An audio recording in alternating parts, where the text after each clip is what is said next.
Cordial saludo, mi nombre es Natasha Restrepo Carmona.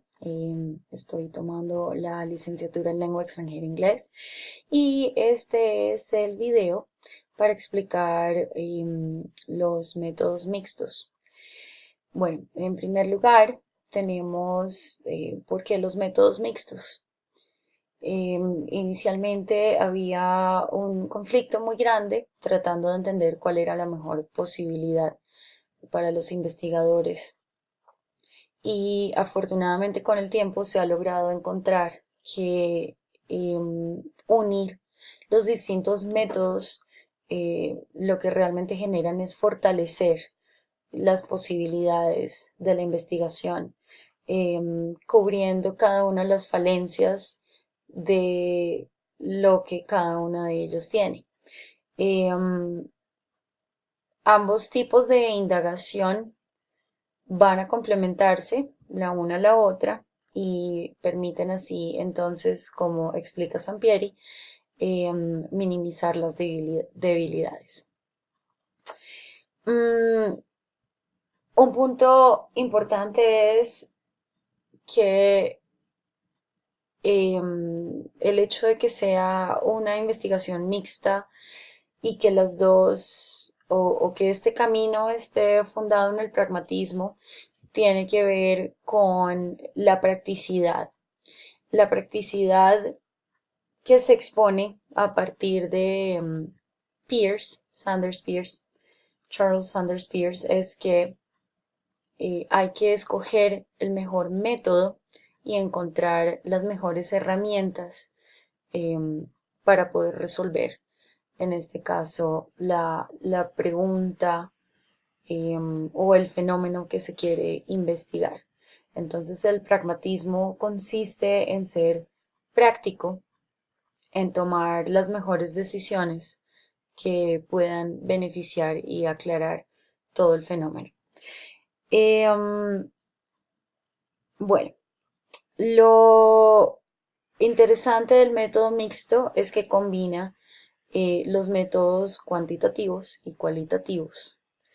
Em, Estos dos métodos tienen unos enfoques distintos porque los métodos cualitativos quieren resolver un poco más las emociones humanas, las percepciones, eh, lo que diría Eric Fromm, el corazón del hombre como tal, mientras que los métodos cuantitativos se quieren enfocar eh, o se enfocan realmente en la recolección de datos y evidencias numéricas, cosas que pueden ser cuantificables y que no responden a percepciones, a emociones del ser humano. Bueno,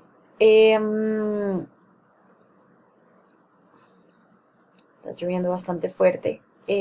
Lo que sucede, bueno, con el fin de lograr una perspectiva más amplia y profunda de un fenómeno, existen unas ventajas interesantes y son, eh, bueno, existe una mayor riqueza interpretativa del fenómeno, se puede ver desde distintas percepciones, las indagaciones son más dinámicas, eh, hay un mayor entendimiento de lo que está sucediendo y bueno, se pueden minimizar las desventajas de los otros métodos.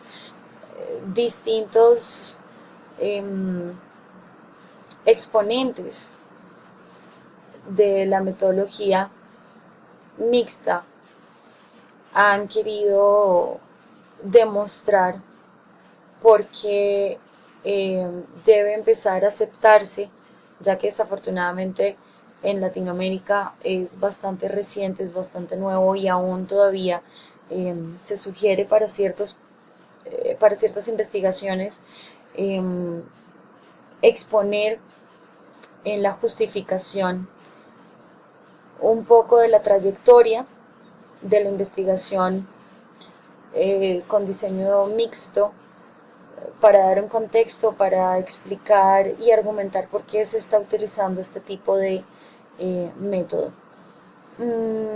Es interesante que a pesar de tener tantas explicaciones, tantas fortalezas, tantos argumentos a favor, todavía sea un poco, eh, no difícil, pero menos usado en ciertos campos o en cierto grupo de personas. Bueno, voy a proseguir. Algo muy interesante que puede suceder es que tener un método mixto implica que de todas maneras la persona que está indagando sobre un fenómeno tendrá que decidir eh, cuál enfoque va a tener mayor peso o si los dos van a tener un peso equivalente. Si se empieza primero con la recolección de datos cualitativos y después con recolección de datos cuantitativos o viceversa, o si se da, si se empieza el proceso con los dos métodos al mismo tiempo. Esto implica entonces, eh, bueno, las pretensiones son la triangulación, la visión holística, perdón, la visión holística, el desarrollo, la expansión, la diversidad y la compensación. Por lo tanto, existen cuatro diseños bastante interesantes. El primero es diseños concurrentes, existen los secuenciales de conversión e integración. Eh, los diseños concurrentes son, son los dos métodos suceden de manera simultánea. Los secuenciales se da, primero se empieza con la recolección y análisis por uno de los métodos y después se continúa con el siguiente. De integración es el que tiene el grado más alto de combinación. Se hacen prácticamente los dos enfoques casi de manera o prácticamente de manera simultánea. Y algo muy interesante que sucede en los secuenciales es que hay subdivisiones donde encontramos exploratorio secuencial, explicativo secuencial, transformador secuencial. Allí se quiere explicar cuál es la importancia que se le da a cada método, cuál va a tener un poco más de peso. Y bueno, lo más importante es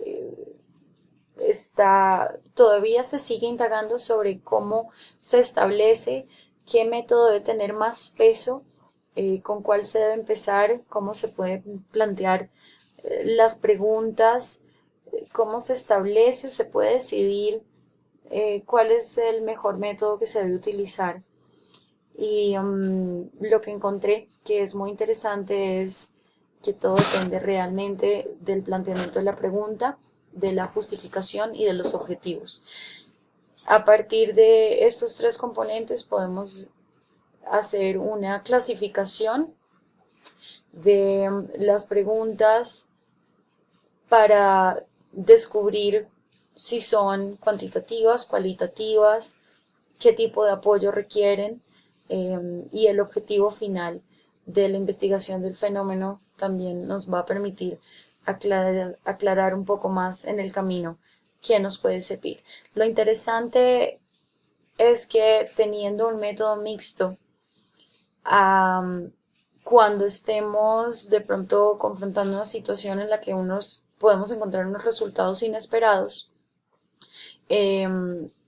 tener la posibilidad de los dos complementos va a permitir resolver en el camino estas dudas que salgan de resultados inesperados o solventar esas necesidades que no se habían programado antes en el estudio, en el diseño del estudio como tal.